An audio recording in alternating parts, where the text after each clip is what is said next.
Good afternoon, everyone. Romney Smith at WTOC for The News Now. This is where we bring you digital updates of stories that we're working on for you right now. Thank you so much to those of you who are joining us on the very many platforms that we're on.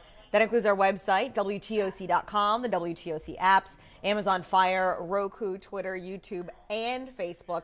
Lots of places you can watch us, and we thank you for giving us a few minutes of your time.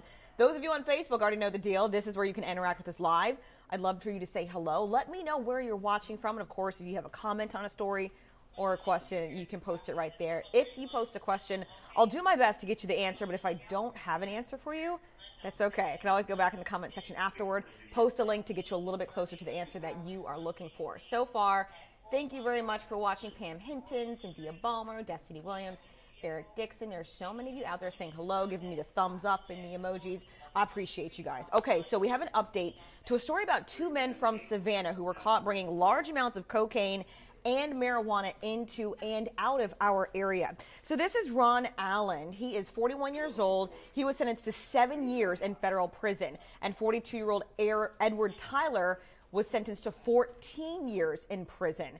Now, these men were part of a drug ring that literally moved drugs to Atlanta and California and our area in candy machines and in parts of vehicles, like hidden parts inside your car. That way, if you pulled them over, you wouldn't necessarily see anything, but you bust open a few compartments, there would be the marijuana and the cocaine. So both men being sentenced to federal prison. Again, Edward Tyler being sentenced to 14 years in prison, and Ron Allen being sentenced to 7 years in federal prison. Both men will also face 3 years of supervision after their release from prison.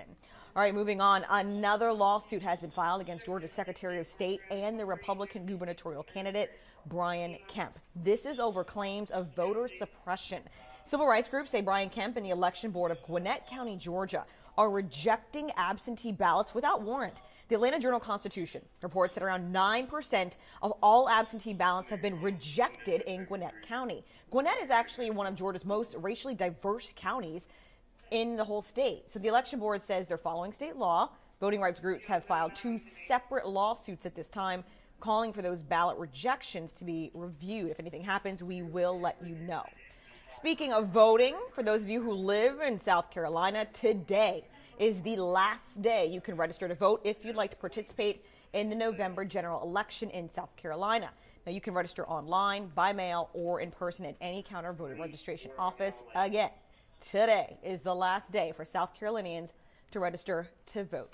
And as a friendly reminder, Election Day is November 6th. WTOC will have live, complete team coverage for you. Schedules are being changed around. I promise you, we will have you covered for all of the big races. I have a comment right now. Let's see. To Leah Weinberger saying, too bad this isn't happening everywhere. Need all drugs off the street. That in reference to the story we had earlier, the 2 local men who were sentenced to federal prison for trafficking drugs to Atlanta and California. So I agree. Drugs off the street is a good thing. Makes our neighborhood safer. All right.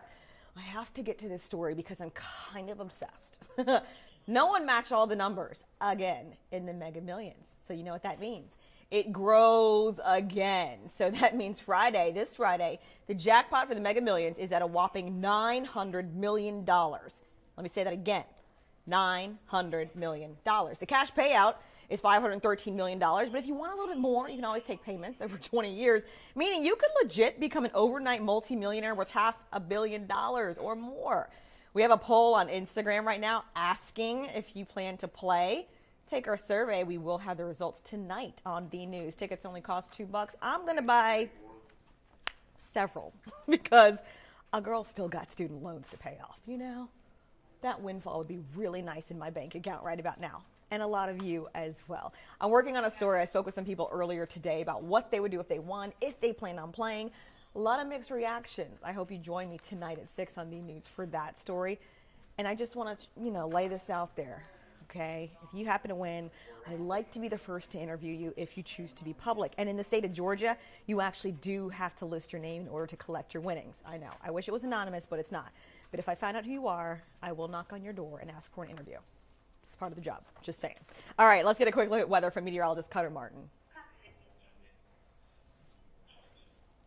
And temperatures quickly warming into the mid and upper 80s, especially south of Statesboro over to Glenville, down 84, all the way down to Waycross, up to Savannah and to the low country now. Swainsboro over to Screven County this afternoon, a little bit more cloud cover, keeping you all just a skosh cooler than yesterday. 4:30 p.m., the vast majority of us are in the 80s, mid to upper 80s, not too far from 90. The Savannah Metro feeling like it is in the low to mid 90s. By 8 o'clock this evening, still in the 70s, feeling like 80. 74 or so in Savannah by midnight. Low to mid 70s, pretty common. So through midnight, we're still pretty warm. Look at the difference, though, by 4:30, upper 60s, and we're down in the low to mid 60s with a pretty gusty north and easterly breeze by the prime commute time Thursday morning. So it's a gradual process, but you will certainly notice the cooler and the drier, breezier difference in the forecast Thursday morning.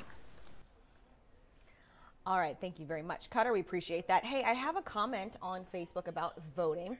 Heather Michelle Smith asking how many of the votes denied had been rightfully denied, speaking about the story out of Gwinnett County and the reason why Brian Kemp is being sued again for falsely and wrongly removing people. So the thing is, I think that's why they're investigating right now. Some of these people who are being removed from the voter rolls are being rightfully removed. However, there is a possibility that some are being wrongfully removed, and that is what is under investigation at this particular point in time. Again, this lawsuit coming out of Gwinnett County, Georgia, which is near Atlanta.